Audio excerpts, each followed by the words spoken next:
In this episode of My Cat's Tale, let's meet Moet, the blind cat. She said, we've got this 1-year-old blind Persian and she'd just come and see her. I had this perception that blind cats just sit in a corner and can't do anything. I mean, after a rough start, she lives the life of a diva princess. I do spoil her rotten, but that's what I'm here to do.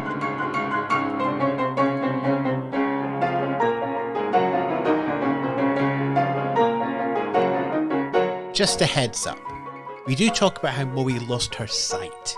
If you want to skip over that part, it's between 4 minutes and 7 minutes in the podcast. So joining me now on My Cat's Tale, Emily and Moe. Welcome to the show, Emily. Thank you. It's fantastic to be here. Tell me a little bit about yourself, first of all. Well, my name's Emily Shotter and I'm from Nottingham in the UK, but I'm currently living out in Oman in the Middle East, where I've been for the last 14 years. I absolutely love it here. The weather's hot and sunny, which is pretty much why I love it so much. I work for a telecoms company in corporate communications and I am a huge cat lover. How many cats now? I have 4 cats. Well, as we said at the top there, we're going to talk about Moe, but we don't want to feel the others to feel left out, do we? So who do you have there around you? Okay, well, I have Luna, who was actually my first adopted cat in Oman, although I have had rescue cats before. Then there's Moe, who came next, and then Koro, who arrived about a year and a half ago, and most recently Shandon, who is also another blind cat that I adopted from California in the US about 3 months ago. So we're here to talk about Moe, who's popped up online over, I say popped up online, how many years is it now? I think I put her on Twitter, first of all, in 2015. So she's had a good life online and she's having a great life just now. I think we should just start there. Moe is a gorgeous cat, loved and having great adventures. Absolutely. She's a very, very happy cat. I mean, after a rough start, she lives the life of a diva princess, really. She wants for nothing. I do spoil her rotten, but that's what I'm here to do. She's very adventurous, very sweet-natured. She's not an outdoor adventure cat, but she's adventurous indoors. And she really lives life to the max, and she's very demanding too. Very sassy. As princesses are, this lovely white Persian ball of love, isn't she? She is absolutely beautiful. I mean, I'm biased, of course, but I believe she's absolutely beautiful. She's very appealing to look at. How does she get on with the other cats? With 4 cats, sometimes everybody gets together and sometimes they all just have their own space. Yeah, they're actually all very different personalities. They're not super snuggly cats. So you see a lot of cats online that, cuddle up together, sleep together. None of that with mine. They all like their own space and independence. She gets on fine with the other cats, except Shandon, who is still quite new. So they're kind of still settling in, really. But she's probably closest to Luna. But still, there's always a little swatting here and there, a little hissing here and there. But I think Luna and her vie for the top spot. I think they both think they're the queen of the house. So I have to rein them in a bit sometimes. So I want to go back to, I wanted to start there because Moe had such a tough first year or 2 of her life. Yes, she did. Yeah, before you found her. I mean, the story's written online, but you just want to set the scene, tell us what Moe's first few months were like. Right, so I just have to start by saying that in Oman there is no animal welfare legislation, which means that there is nothing, no charities, no regulation in pet shops, things like that. And Moe was born to probably an unregulated backyard breeder of some kind and taken to one of the pet shops. They are awful places here. They really are. The cats are kept in cramped conditions, in wire floor cages, so their paws are very uncomfortable on the floors. They have very little food and water. They have no beds, no toys, nothing except for a litter tray, usually, if they're lucky, a little bit of water. And it's a horrible life. They really receive no care and no medical attention. They're not vaccinated or anything like that. So she was in a pet shop cage and she obviously got cat flu from one of the other kittens, possibly one of her litter mates or another cat in the pet shop. And I guess slowly the others were adopted out. And because she was sick, she was left there for a long time. With untreated cat flu, basically, not only do they get very sick, but it affects their eyesight and they can go blind, which is probably what happened to Moe. But she was in that cage for 11 months before finally somebody got her out of there. And it was actually an animal rescuer who did get her out of there. And she was in a very bad state. She was basically just being left to die. She was actually lucky that she wasn't put out on the streets, because a lot of these places, when they have sick cats, they don't want to pay for euthanizing them or treating them. They just put them out on the streets and they're then left to die in horrible circumstances. So you could say she was lucky that she was pulled out of there, although she had such a horrible start. She's such a happy cat, though. She has always been sweet-natured, and she was taken to a local vets called Alcoran Veterinary Clinic, who do loads and loads of work for stray animals and needy animals here. They do amazing stuff. And they actually treated Moe for free. They nursed her back to health. They removed her eyes because they tend to rupture and sort of blow out. And it's kinder for them to remove the eyes than to keep them, because they can be a source of infection, but also a source of headaches and discomfort. So she had what's called a full enucleation. And after that, has been totally happy. And I first met her very soon after she'd had her surgery. She still had stitches in her eyes, but she was just the sweetest little thing. She really was. So did you go in looking for a cat, or had somebody said, you should come and have a look at this cat? Well, actually, I'd already adopted Luna from the vets, same vets that rescued Moe. And I wanted a companion for her, but I was actually looking for a kitten. And they knew I was a very responsible owner. I'd owned cats my whole life. They could see how well Luna was doing and how well I cared for her. And the clinic owner did say to me a couple of times, well, we have a 1-year-old blind Persian. Would you like to have her? And I remember thinking, no, that's got to be really hard work. I definitely don't want a blind cat. And also she's 1, I want a kitten. And the appropriate kitten never turned up, if you like. So again, she said, we've got this 1-year-old blind Persian, and I was just shopping for supplies. And she'd just come and see her. I said, okay, dumped my supplies on the counter, went into the room. And there she was with the stitches in her eyes and a cone collar on to stop her getting at the stitches. And she was walking around the room. And I think that was the first thing that really surprised me. I had this perception that blind cats just sit in a corner and can't do anything. And I'm sure a lot of people do wonder, how do blind cats manage? She was walking around the room confidently. She knew where she was. I sat down next to her. I gave her a little stroke, and she purred and purred and then rolled over for a belly rub. And I think that was it. That was the moment I was totally sold. It's like, this is such a sweet cat. And I sat with her for 15 minutes, walked out of the room and said, yep, I'll take her. That was that. So did you take Moe home straight away, or do you have to, your home would already have been cat ready, as it were, with Luna, as much as any home can be cat ready. Did you have to make any special accommodations before Moe came home? Well, she was in the clinic for a little while longer to fully get her health back, because she was still having medication and stuff at that time. So I think I took her home about 3 or 4 days after that visit. And I did go home, and I was living in an apartment at the time. So everything was fairly safe. So it wasn't an issue. And I guess I was just get an extra litter box, get an extra set of feeding bowls. And I did a little bit of research online that said, don't move furniture around, because blind cats actually make a mental map of their surroundings. So as they get used to a place and they start to explore, things kind of need to be left in the same place. And you don't leave things lying around on the floor. Otherwise, they bump into them. But really, there was very little adaptation I had to do with that first flat. But when I moved into the house that I'm in currently, which is on 3 floors and also has a small outside garden, that required a lot of work. And basically, I've had to kind of safe-proof, make it really safe. So I've enclosed my garden fully, so nothing can get in, nothing can get out. I've actually enclosed all of my stairwell, so she can't fall through the banisters at any point. I've carpeted the stairs, which will marble in case she trips, and not that she's likely to, but if she did stumble, it's more comfortable for her. So I've done a lot of little things like that to make sure that she is very safe. But honestly, apart from that, it's really like having a normal cat. I did some reading up as well because I find it a fascinating subject. That they have scent on their paws to help them find where they are in the house.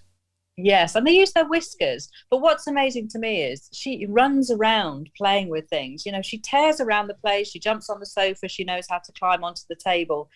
And so obviously that's not scent based. Some of it is to lay their scent down and get familiar with their new surroundings. But she just seems to know where everything is. Now I have people that come around, they say to me, are you sure she's blind? I'm like, well, yes, she's got no eyes. Of course she's blind. But that's how impressive it is to watch, if you like. And just see how well she navigates and plays and runs around like a normal cat does. So obviously toys are going to have to be very sound based to You'd do be that. surprised. You'd be surprised. Really? She hates toys that make a lot of sound. They seem to irritate her. And I wonder if that's because when cats lose their sight, their hearing gets a lot more sensitive. So Ah, perhaps noisy toys are a bit too much for them. She actually likes little kind of foamy crinkle balls that don't really make too much sound, but she loves to run around, pick them up in her mouth. But she likes wand toys as well. And she tends to drag those around. And she actually drags them up to bed at night for me to play with her as well, which is very sweet. But yeah, it's amazing. So yeah, not all blind cats do like things that make noise.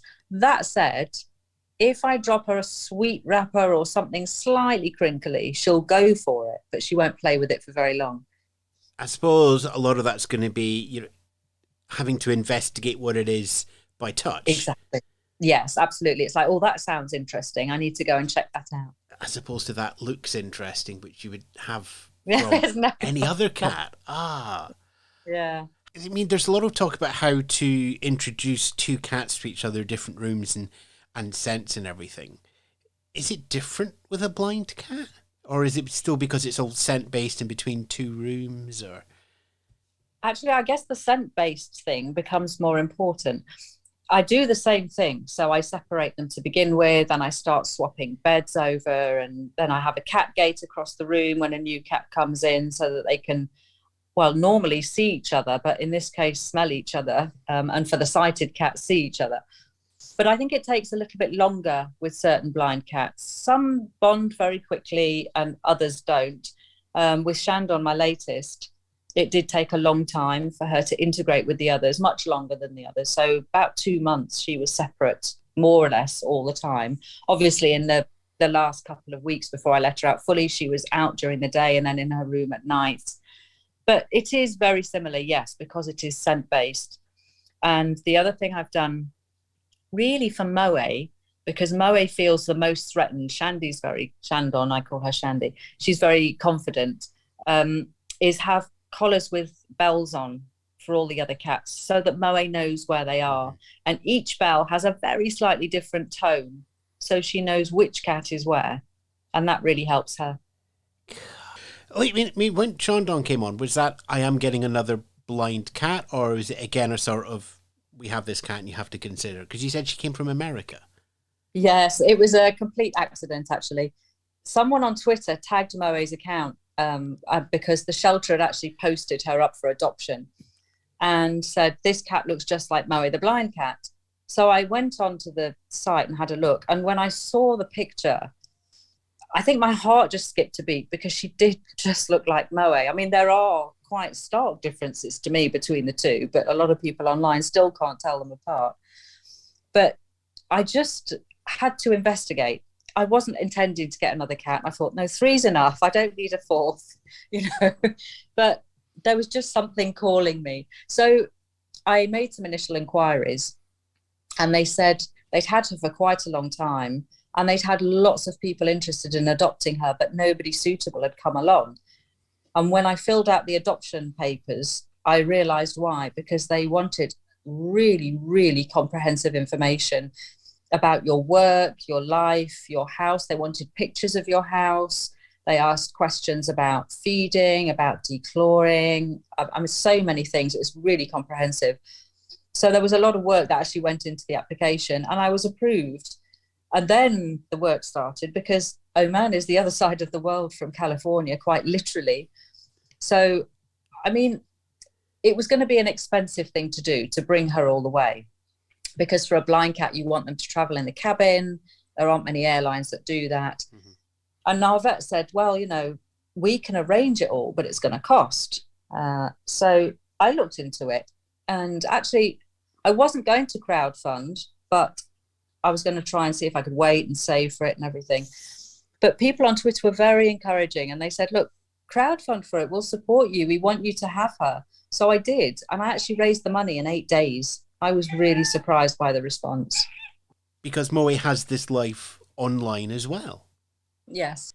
I think I started on Twitter because I thought, well, she's cute. I'm sure people would like to see her and enjoy her as well. And it really took off quickly. She started to grow really fast on Twitter. And it was that growth that really spurred me to put her on Instagram. And in hindsight, I wish I'd started her on Instagram a lot sooner, because I think she would have grown a lot faster. I mean, these days, the internet is saturated with cats, and Moe's account actually grows very slowly by comparison to some, especially when I feel like she's very unique and, is very appealing. But so I got her on Instagram, and it was really at that point when I put her on Instagram that I thought there's got to be a reason behind this. And that reason for me was, let's show how amazing blind cats are.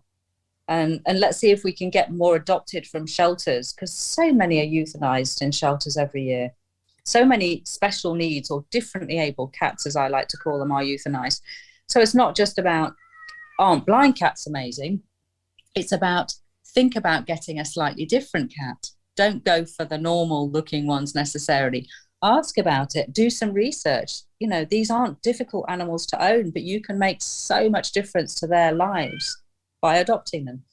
So that was one reason for getting her online. And the other was really to raise awareness of the situation in Oman, because I thought, well, if she can grow and have a significant online presence, perhaps at some point when that presence gets big enough, and I actually still don't feel we're there yet, pressure could be put onto the Omani government to put in place some animal welfare legislation if she could use her voice to do that. Because it does sound like the difference between adopting Moe, and it's just like there's a cat in the back, and Shandy, which is we've got all of these forms. There's such a difference there. Yeah, there's a huge difference. I mean, I adopted Moe from the vets, and the vets also have their adoption procedures. But because I was known to the vets as well, I think that makes a difference. So yeah, I mean, the volunteer group that I'm part of and the vets here, they do have sort of adoption forms, not as comprehensive. But on the other hand, there is a lot of churn in Oman with expats, and a lot of expats come in, they adopt animals and leave, and then they don't take their animals with them. So, you could say maybe we need to be more strict about who adopts, but then there would be so many more cats that don't have homes. So what we encourage is people to foster if they can't adopt. But we do also encourage, as a volunteer group, certainly we encourage people to be responsible and not to adopt and take on an animal if they don't think they're going to be able to afford to take it with them, because it's actually very expensive. If I had to repatriate to the UK, you're looking at probably £1,500 per cat to repatriate them with all the paperwork. So Moe's already helping out with that volunteer group through her online presence. Yes, absolutely. So Moe has an online store with Moe merchandise, and we produce a calendar every year, and I've got a little book out, and I'm actually in the process of putting together a little short story book as well. So everything we sell is donated to that volunteer group. All the profits are donated. And I also do a lot of other stuff to donate items to sell and try and help to raise funds. And I've done crowdfunding for them before. So yeah, that's our role. And that's why Moe is kind of online to kind of do that and, make a difference there. Sort of be this champion for other cats.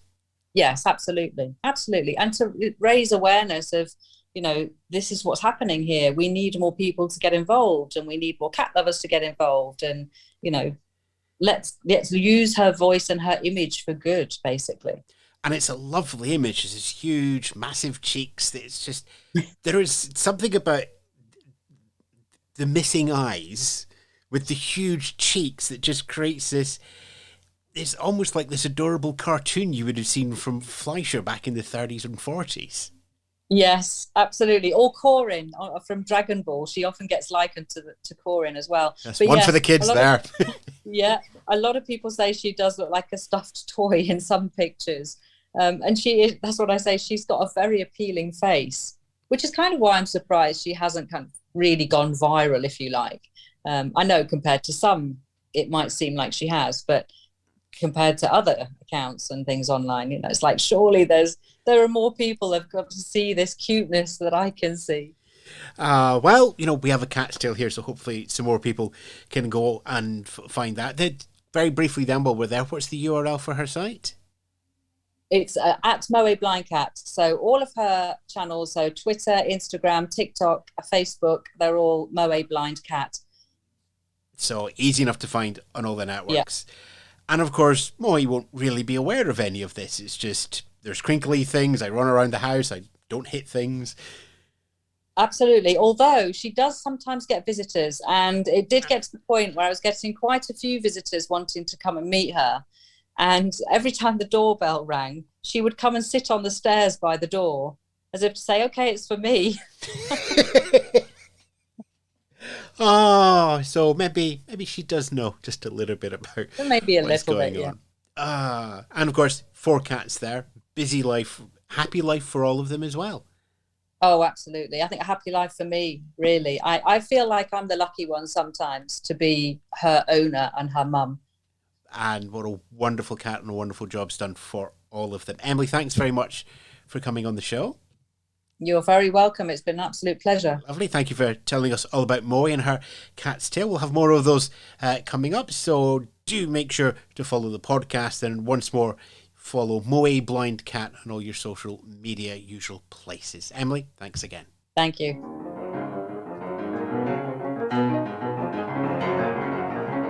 You've been listening to My Cat's Tale, a Spence Media production. Listen to more tales of our perfect pets at mycatstailpod.com and support us on Patreon.